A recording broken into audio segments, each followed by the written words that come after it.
Welcome to Frontiers and Frontlines. I'm your guide, Sam, and we're submerging into a different kind of war today. No horizon, no cavalry, no place to run.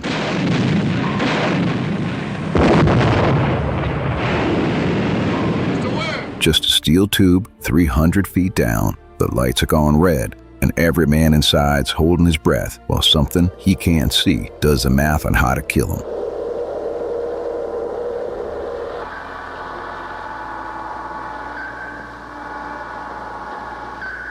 Up top, they fight with their eyes. Down here, they fight with their ears. And the worst sound in the world is the one you've been waiting for. 10 flicks, ranked by how long they keep your jaw clenched. Okay, let's dive in.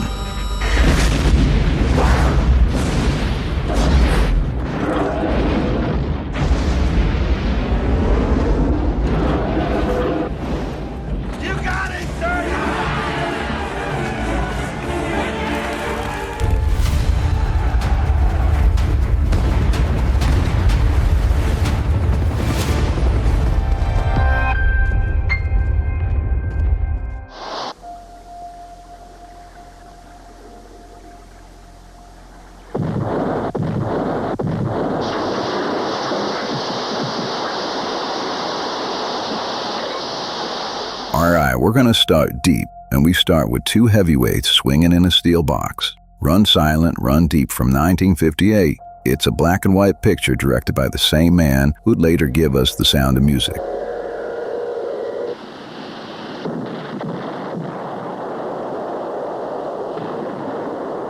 Robert Wise. But you forget the hills are alive for a minute, because here we got Clark Gable and Burt Lancaster crammed into a Pacific Fleet boat, and they're just glaring at each other like two bulls in a stall built for one. Thanks. Anything else? Just one thing, sir. She hates showing her backsides to Japanese submarines. Permission to go below, sir? Granted. Gable, well, he's the skipper with a score to settle, because he lost his last boat to a Japanese tin can, and he talked his way back to sea to go and kill that thing. And Lancaster, well, he's the number one. The man who figured he'd get the command, and he didn't. You'll be our skipper for this patrol. And he's just watching an old man steer him towards a grudge that smells like a one-way trip. At 50 feet, we'll give her 2 fish. Down the throat. It's a bow shot. Range 1800.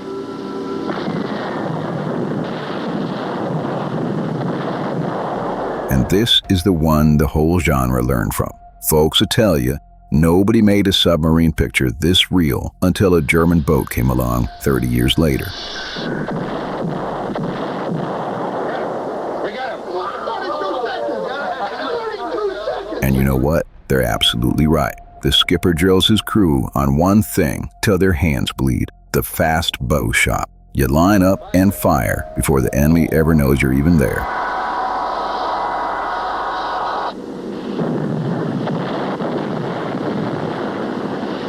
Wise, he builds the whole boat around that held breath, the rig for silent running, the men frozen at their stations, sweat standing on their foreheads, nobody daring to make a noise. And then there's a scene that'll stop your heart, and it does it by taking just everything away. Late in the picture, the boat pinned and waiting, and Wise, he cuts the music, he cuts the sound effects.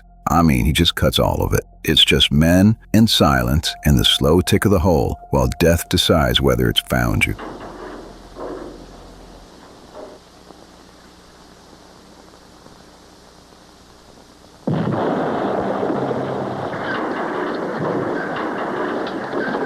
No score on earth scares you like no score at all. That partner is a director who trusts his audience. Now, there is something that'll give you a chuckle. The real skipper this story's cut from was barely old enough to rent a car, like early 20s. Gable, well, he's pushing 60 and looks every mile of it. So you're watching a man old enough to be the crew's granddaddy commanding a war patrol, and the picture just dares you to say something about it.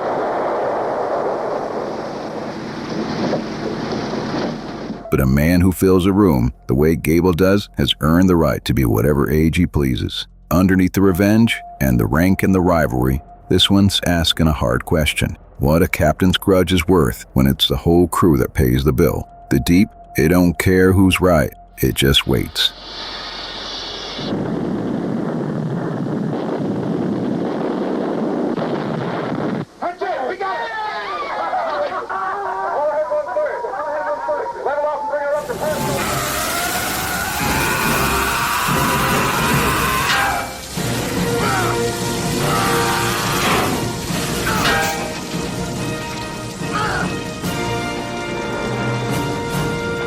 Now, Down Periscope from 1996. This one here stars Kelsey Grammer, and it's just a straight-up comedy. Your new boat.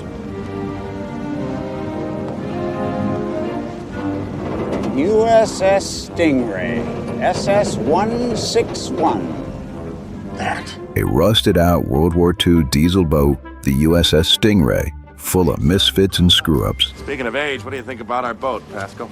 I feel I need a tetanus shot just from looking at it. The only thing holding her together are the bird droppings, sir. Thrown into a war game against a modern nuclear sub to prove the old girl still got some teeth. It's broad and goofy.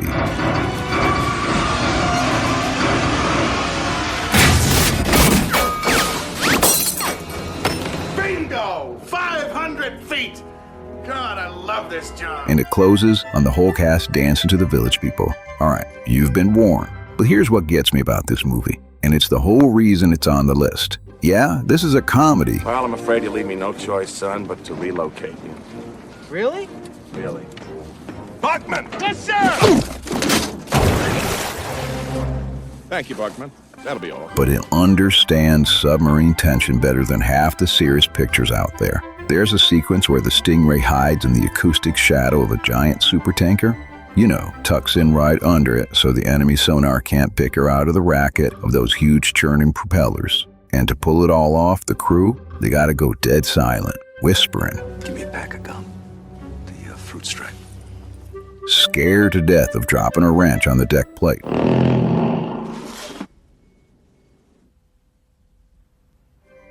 That's the same held breath as Das Boat. Same sweat. They just put a punchline on the end of it. And it's got some real bones here. They shot this aboard an actual museum submarine, the USS Pampanito. They towed her right out into San Francisco Bay and built a 160-foot set for the cramped interiors and did all the underwater work with honest-to-goodness physical miniatures. A beautiful third-scale supertanker, even with twin spin-in props, because this was right before the CGI ate the world.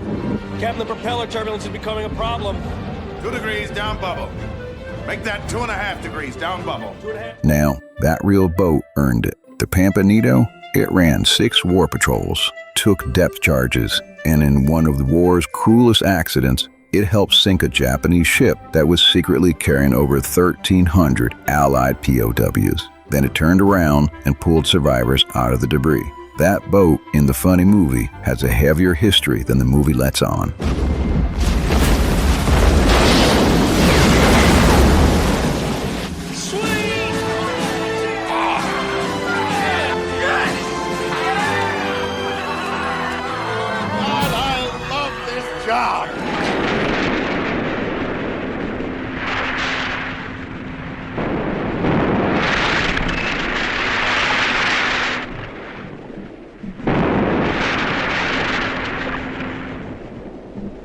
Okay, now we need to go quiet a little bit and go back to the beginning. It's 1939 with The Spy in Black, before the Second War even started.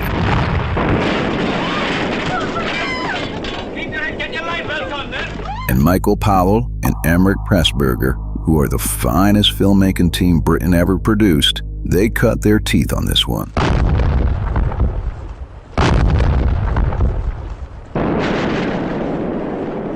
It's World War I and a German U-29, and a commander named Hart sent to spy on the British fleet at Scapa Flow. And what's remarkable is that this isn't really a shooting picture at all. It's a slow, creeping realization that you've walked into a trap.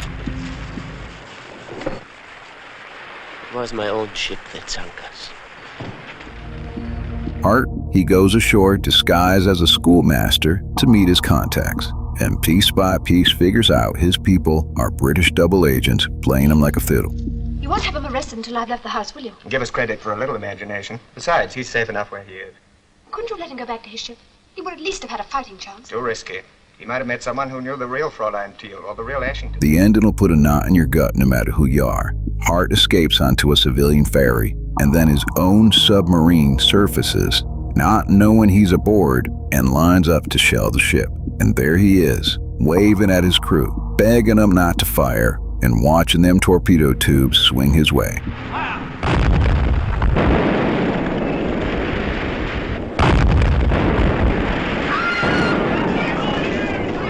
He's a man killed by his own side because the left hand don't know what the right hand was doing. And that's a finish that earns its place. Two things make this one special. First, Powell shot this with this stark, foggy, shadow-heavy style that's basically film noir before anybody coined the word. And second, this here is the one that can hit you the hardest. The German commander, well, he's the hero in this. He's played sympathetic, charismatic, and human by Conrad Veidt, who was himself a fierce anti-Nazi that fled Germany with his Jewish wife back in '33. It's a British film, weeks before war broke out, asking its audience to feel for a German U-boat captain. Now that took more guts than a slaughterhouse. The film, it shows a U-boat slipping into Scapa Flow. 2 months after this thing came out, the real U-47 did exactly that. And it penetrated those same defenses and sank the Royal Oak with 835 men aboard. The movie wasn't a thriller, but it was a warning that nobody heeded. On 10 March 1941, the U-47 was destroyed by HMS Wolverine. There were no survivors. We will never know what part Crean's contempt for the enemy played in making his fatal mistake.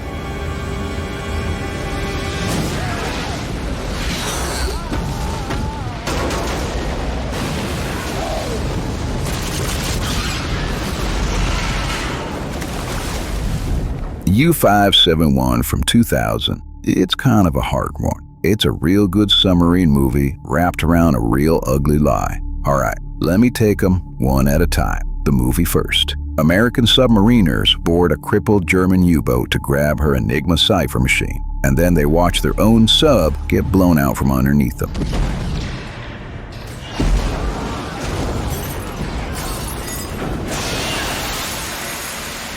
Leaving them trapped aboard the enemy's boat, surrounded by gauges they can't read. And that's the genius of the tension here.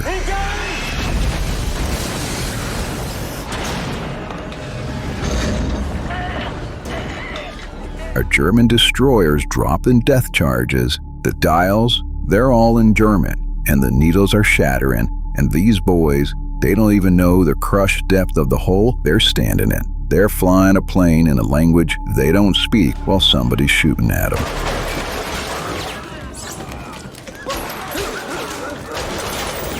The concussive sound mixing, it'll rattle your teeth in this film. They shot in water tanks over in Malta with full-scale sub-replicas, and the depth charge sequences, they flat out work.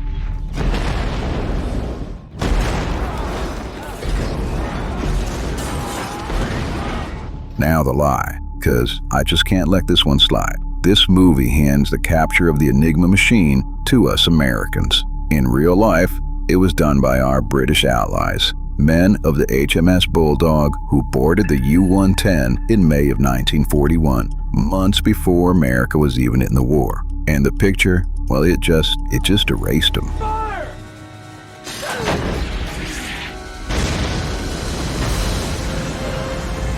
It wrote brave men out of their own story for box office numbers. And it wasn't only old soldiers grumbling. This went all the way to the floor of the British Parliament, and the Prime Minister called in affront on the Royal Navy sailors who actually risked their lives. You know, but here's the thing that gets me. David Baum, the real officer who led the real boarding party of the U-110, he watched this movie and called it great. He even said it wouldn't have gotten made without being Americanized. And years later, the screenwriter himself, he went on the radio and apologized for rewriting history. Now, that's a rare thing, a man owning it like he did. So I'm kind of stuck here. As a submarine thriller, the depth charge stuff, it's top shelf. As history, it stole the flag off the men who earned it. So I'm just gonna rank the movie and salute the truth in the same breath. That's the only honest way to carry it.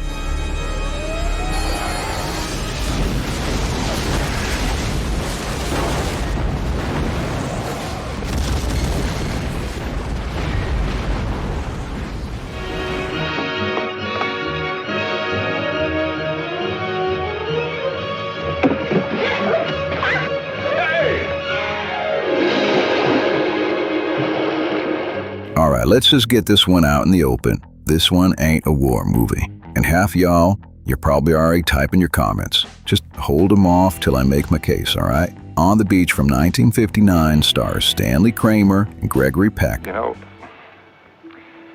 Somebody should have given me a copy of the local ground rules. I might have opened my big mouth. Danger struck from the wrong quarter.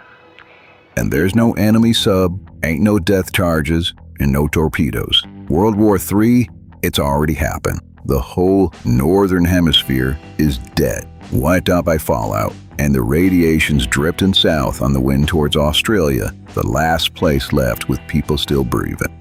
Peck commands the nuclear sub, the Sawfish. We'll set on the bottom for the night. Secure the diving stations. Underway at 7:30. And the boat, it ain't no weapon anymore. It's essentially a hearse, the last functioning machine carrying the last living men towards the end of everything. So why is this on my submarine list? Because no picture on this entire countdown understands the weight better than this one.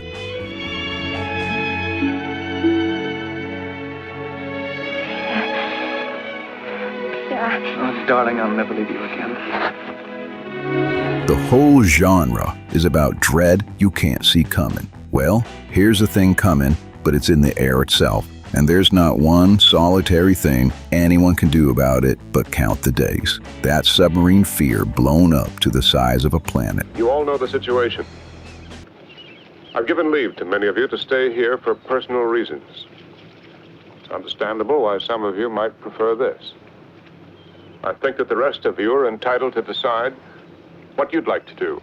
There's this sequence that's gonna haul you out. They pick up a faint signal out of a dead, silent San Diego. A flicker of hope that somebody, anybody, survived up north. The Sawfish, she sails all that way. And then a man in a radiation suit walks into an empty city, traces a signal to its source, and it's a Coke bottle caught in a window shade cord, tapping a telegraph key every time the sea breeze swings it. Window shade tugging on a Coke bottle.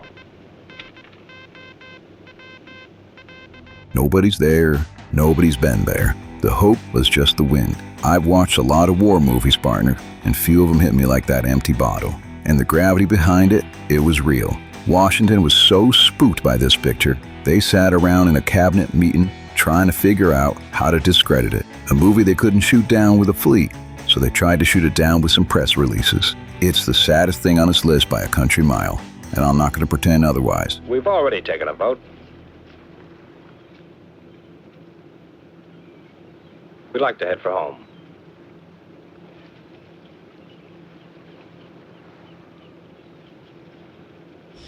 Six days ago, as the rebellion in Chechnya spread to the neighboring Caucasus republics, the Russian president ordered massive bombing strikes against rebel positions around Batum and Belokani.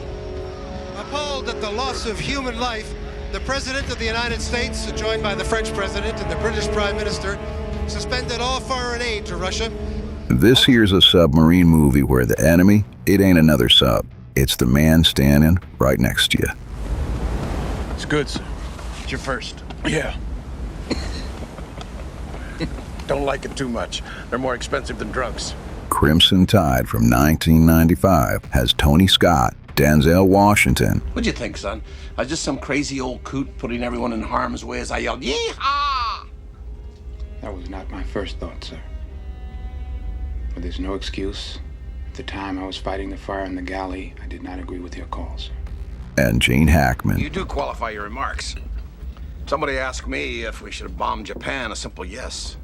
By all means, sir. Drop that fucker. Twice. Jam nose to nose aboard a nuclear missile boat, the Alabama. And the whole picture turns on one piece of paper. Couldn't get to it, too hot.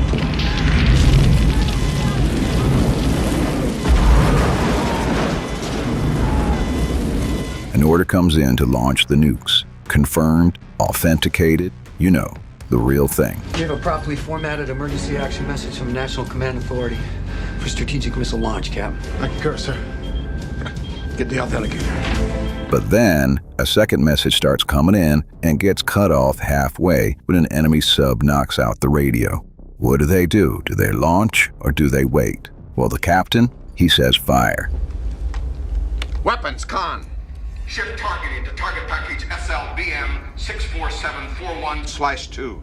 This is the captain. And the XO, he says, we don't know what the second message said, and there's just no referee. Just two men, two keys, and the end of the world hanging on which one of them's right. There's the terror right there, and it's a different animal entirely. This is expressly why your command must be repeated. It requires my assent. I do not give it. And furthermore, you continue upon this course and insist upon this launch without confirming this message first. I will be Chief of the boat, back by the rules of precedence, Captain, commanding officer of the USS. It's not will the torpedo hit. It's a decision that cannot be taken back. And the clock's running the whole time in this thing. Scott shoots it like a pressure cooker, with sweat-soaked men screaming over the alarms, the boat pitching on a 30-degree gimbal, so everybody's fighting gravity while they fight each other. There's a flooding sequence down in the bilge that they shot for 14 hours in a cold pool in Los Angeles, with men clawing at a leak while the water climbs. And it's the perfect mirror of the mutiny boiling over up top. The boat's drowning,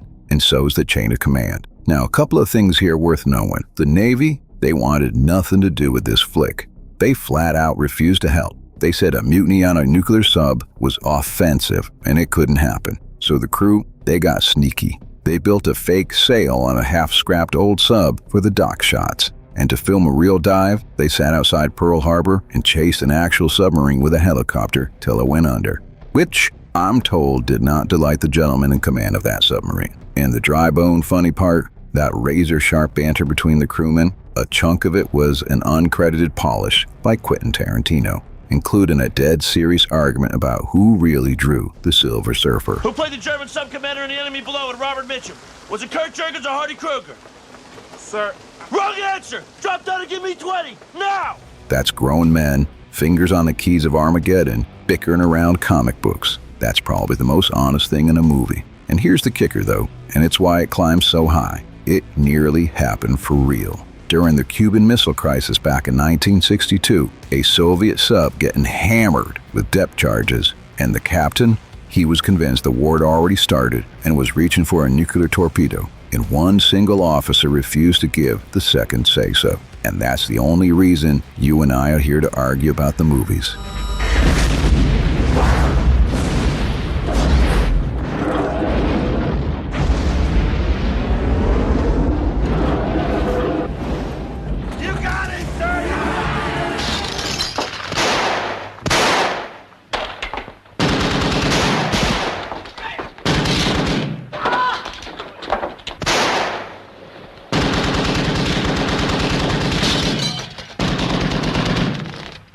Now, I want you to be squared away for this one. This one's got some real weight to it. We dive at dawn from 1943. This thing was actually shot during the war while the Battle of the Atlantic was still being fought and lost right out there.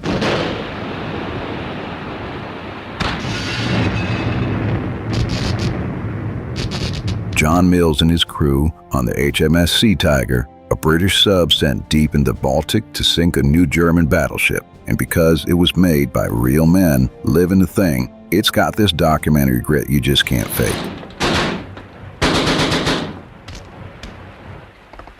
Stop! Stop! Halt!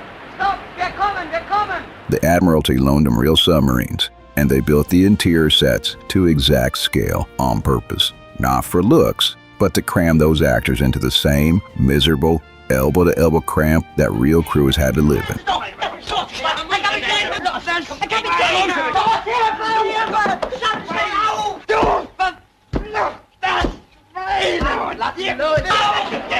You can feel the walls. The centerpiece, it's a masterclass in playing dead. The Sea Tiger fires everything she's got, then gets hunted across the sea by destroyers dropping their charges.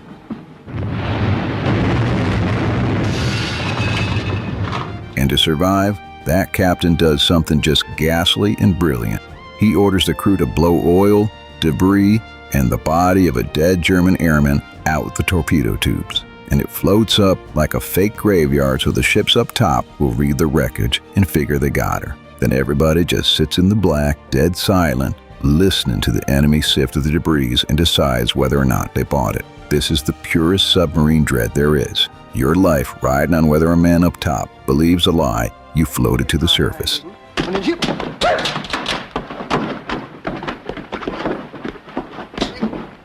Now, here's where I take my hat off, and I mean it. The real submarine they used for the outside shots was the HMS P615. Just weeks after the camera stopped, she shipped out to the coast of West Africa. And in April of 1943, the same month this movie opened in theaters, a German U-boat put a torpedo in her, and she went down with all hands. Every man was lost. So when you watch these actors walk that deck, I mean, that's not a prop. That's a machine that became a steel tomb for real soldiers before the film even finished its first run. Some pictures you rank. This one, you stand up for.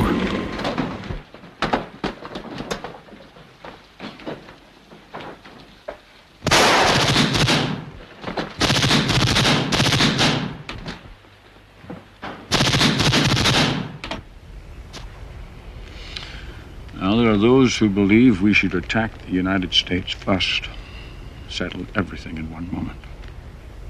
Red October was built for that purpose. Okay, let's bring the temperature back up. Time for the big chess game. The Hunt for Red October from 1990 is John Tiernan, fresh off of Die Hard, with Sean Connery as a Soviet captain named Romulus.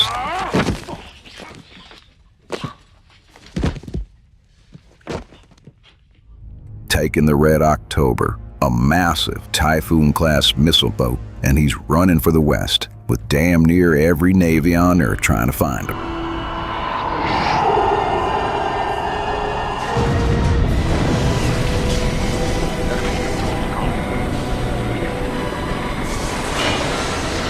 And the dread in this one, it's the dread of being heard. Romulus has got a silent caterpillar drive that makes him basically a ghost, until a saboteur aboard wrecks it and forces him back onto noisy props, right in the worst possible spot. 300 yards.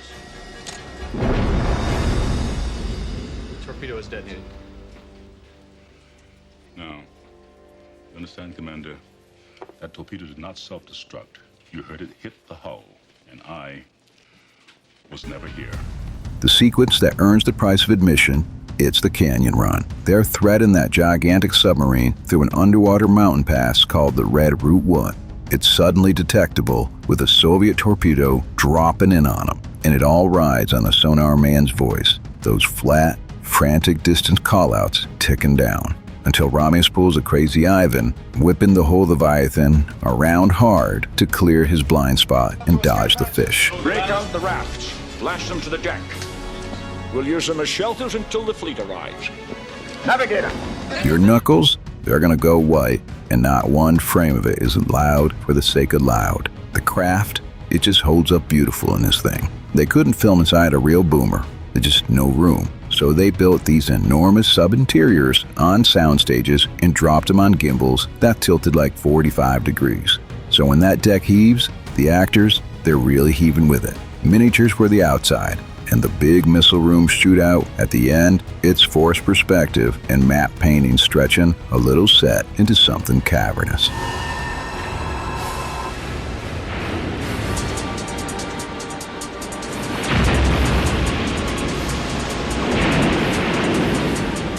It's slicker than a greased weasel, and most folks never catch the seams. And I'll give you a technical wink here. Real Typhoons, they don't have the walk-through missile cathedral. The hull sits side by side with the tubes wedged between them. Hollywood, well, they built a room that couldn't exist because it filmed better. So we'll allow them that. But I can't leave this one without the sober note because it's owed. Out off the California coast, a real nuclear sub stood in for some exterior shots. And she snagged the tow cable of a little civilian tugboat, the Barcona, and dragged her under in under a minute. The pilot, a man named Brian Ballinger, he drowned. And it's a reminder, paid in a real life, of the blind power of these things moving just under the surface while the rest of us float along, none the wiser. You've killed us.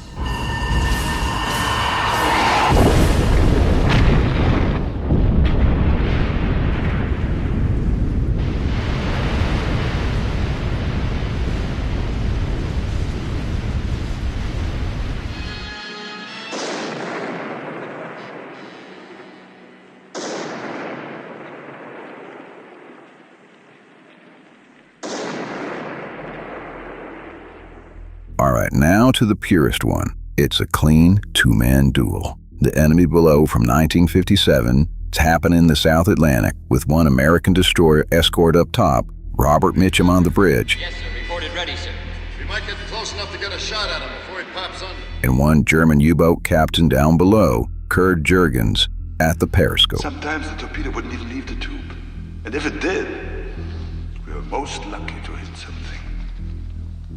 Now I look at the periscope and it gives me the distance and the speed. And the whole movie is the two of them trying to outthink each other to the death.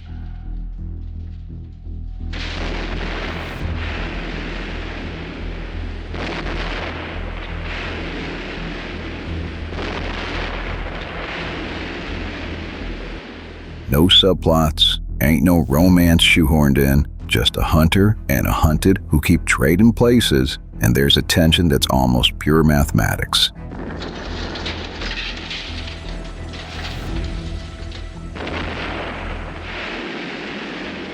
Now, I want you to watch how this one was built. The camera cuts back and forth, up to Mitchum standing in the clean sunlight, ordering another death charge run, then down into the U-boat where it's sweat and red lights and men staring at the overhead. And the German skipper, he ain't panicking, he's calculating. He's figuring destroyer's turning radius, her approach speed, when her sonar goes deaf, and he's timing his dodge to the second. It's two master mechanics working the same problem from opposite ends. And the depth charges, they're just a clock ticking between the moves.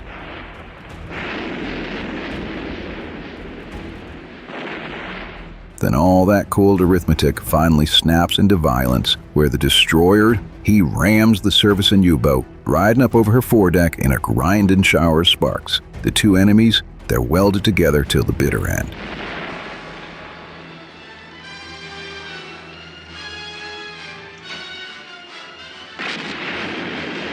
The Navy, though, they backed this one all the way. They loaned a real destroyer escort, the Whitehurst, for the filming. And the sound work was good enough to win an Academy Award. And you can completely hear why. Every ping, every groan, and every charge is placed like a note in music.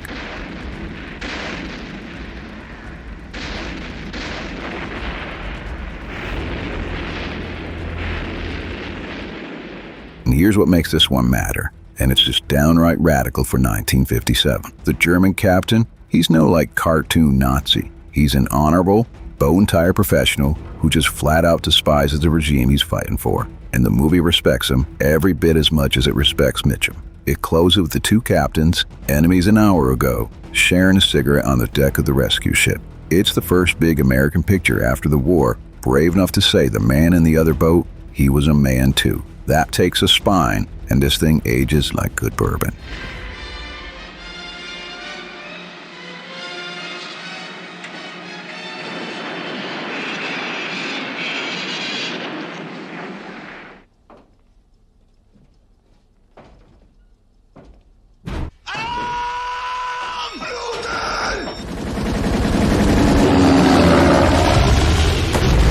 And here it is, the one every other film in this list is measured against. There was never a question of anything else sitting at the top. 1981, Das Boot by Wolfgang Petersen. It's the U-96, a German-type 7-sea boat grinding through the Battle of the Atlantic. And I'm just going to say this plain, no movie ever made has put you inside a submarine the way this one does.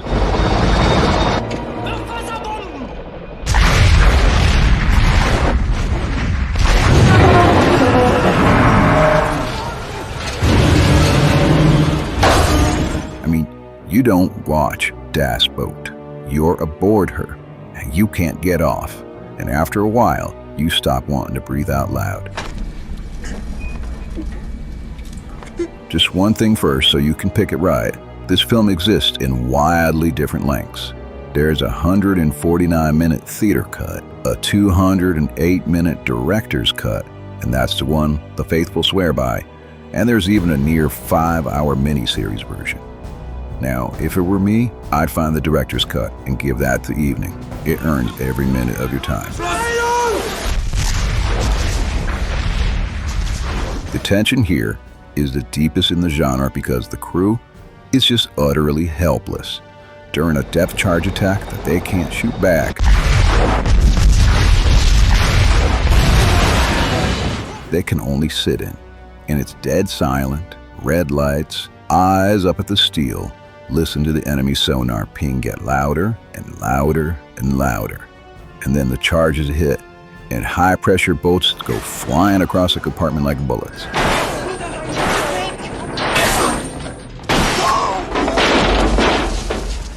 And later, pinned on the bottom of the Strait of Gibraltar, 280 meters down, way past the depth the hull was ever built to take, and the whole boat just groans.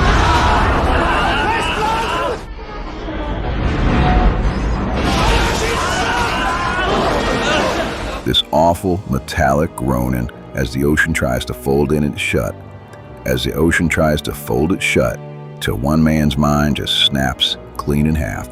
Now that's not a battle, that's a slow execution, and you're sitting in there with him. How Peterson pulled this one off, I mean, it's legend. He built a full 1-to-1 scale inside a U-boat on a rig that pitched and slammed the actors around for real. His cameraman invented a special handheld gyro rig just so he could sprint through those impossible tight bulkheads without the shot going to jelly. That's why the camera moves through the boat like a panicked man, and the practical realness bled right off the script into the making of it.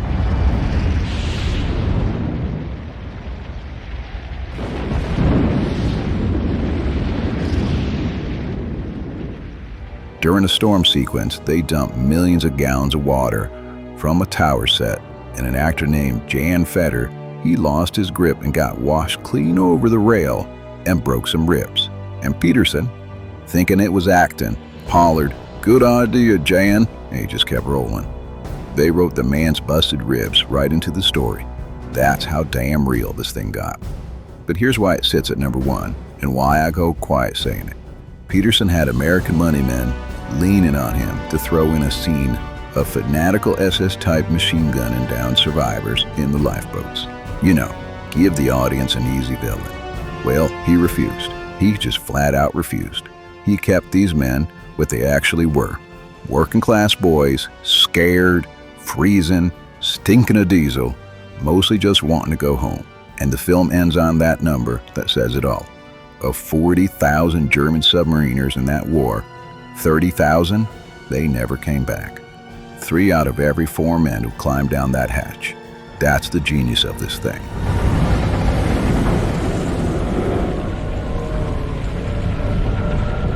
Das Boot makes you sweat right alongside the men in the boat, and then it makes you grieve for them. And it never once lets you forget which side of the war they were on and what the war cost. It's the truest thing the genre's ever produced about what it actually means to ride on these steel coffins under the sea.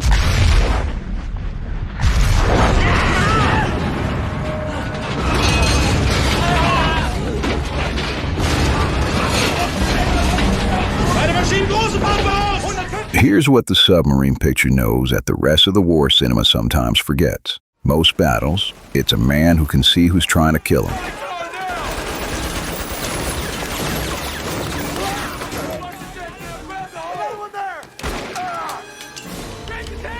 Down here, you can't. You sit in the dark, and you listen, and you wait. And the waiting's the whole war. And the real men who did it, on every side, mostly carried it quiet to their graves. The boats keep their secrets, and so do the men. If this video held you, we have some other great videos to show you. They'll be popping up on screen in just a few seconds. Also, I'd love to have you come back. Why don't you subscribe and maybe hit that like button so we can see you again.